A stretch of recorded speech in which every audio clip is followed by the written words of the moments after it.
तिसरा श्लोक घेतोय आपण.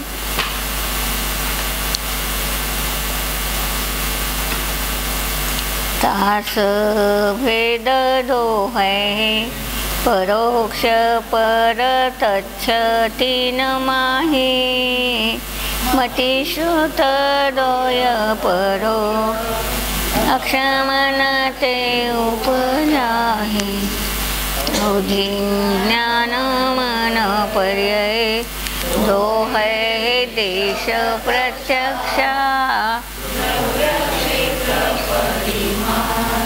लिय जाने जिय स्वच्छा.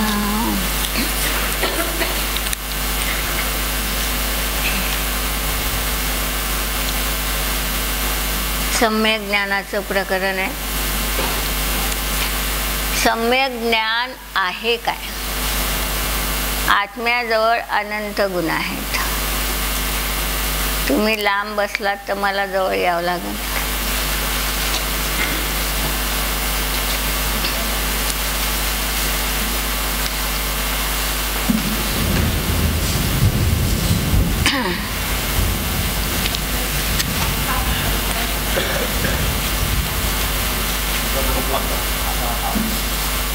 पंखा बंद करू.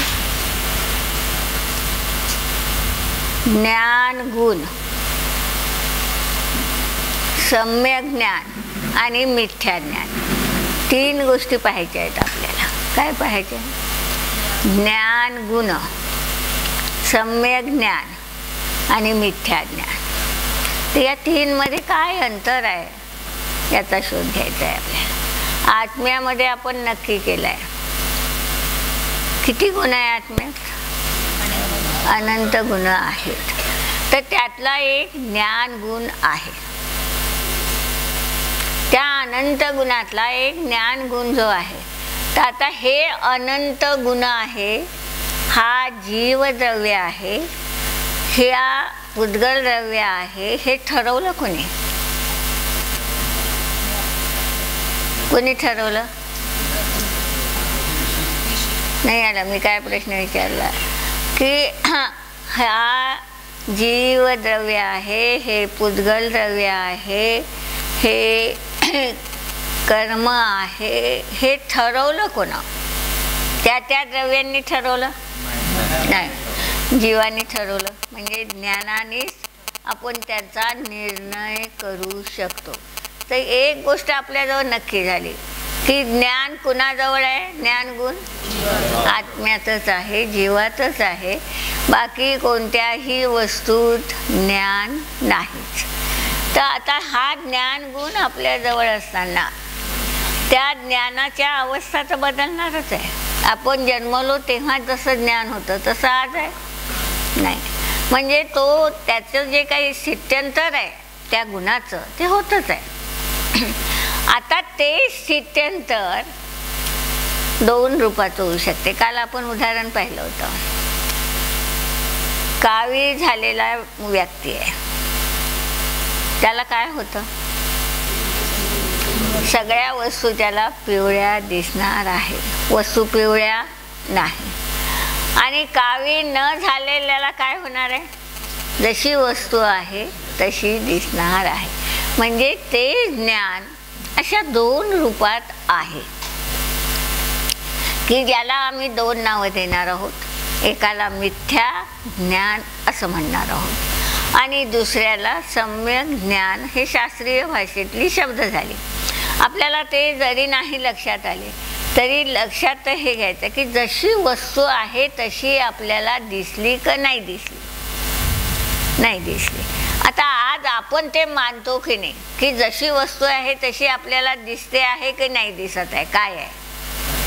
मी तुम्हाला विचारते की आज प्रत्येक जगातला पदार्थ समजा, आपल्या स्वतःला समजा, या पुस्तकालाही समजा, जसं आहे तसं आपण मानतो का नाही?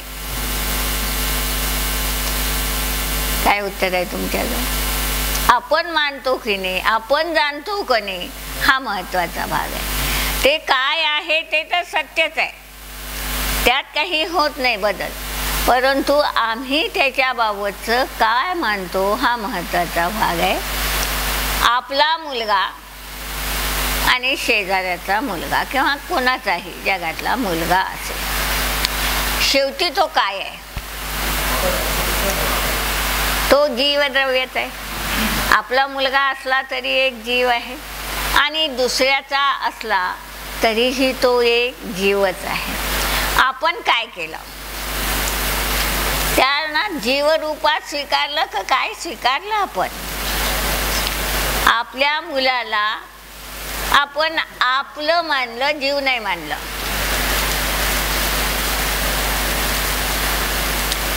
दुसऱ्याच्या मुलाला आम्ही जीव मानलं, आपलं नाही मानलं. आता हे ज्ञान आमचं चुकीचं आहे का बरोबर आहे हे आम्हालाच ठरवायचं आहे. की ती वस्तू आपला मुलगा असला तरी तो आपला झाला नाही. का नाही झाला? आपण सगळ्यांनी मानला तर खरीच आपला, पण तो का नाही होत आपला? का नाही होत? तुम्हाला सगळ्यांना मान्यच नाही की तो आपला होत नाही, म्हणून कधी आपण त्याच्यावर विचारच केला नाही.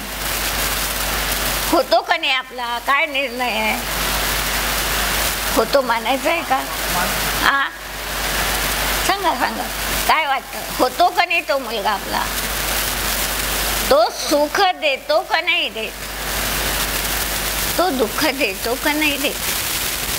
नाही देत आहे. ह्या सगळ्या गोष्टी होत नाही, पण आम्ही मानल्या.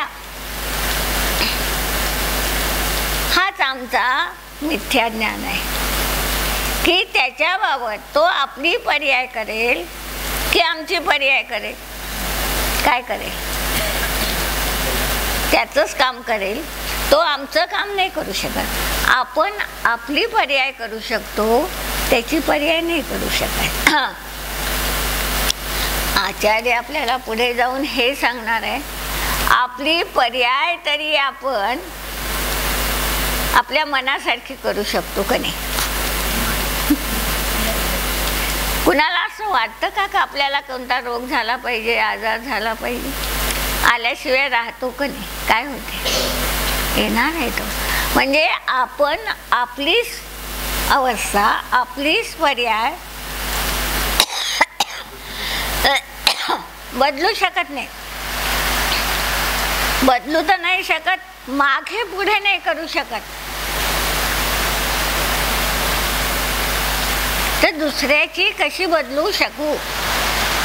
पण हा जो आपला ज्ञान भाव आहे की मी माझ्या मुलाला चांगलं बनवलं, चांगले संस्कार घातले,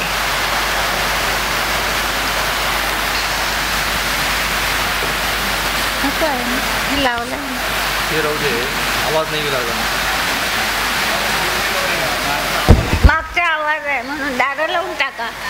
ते दारं लावा तुम्ही.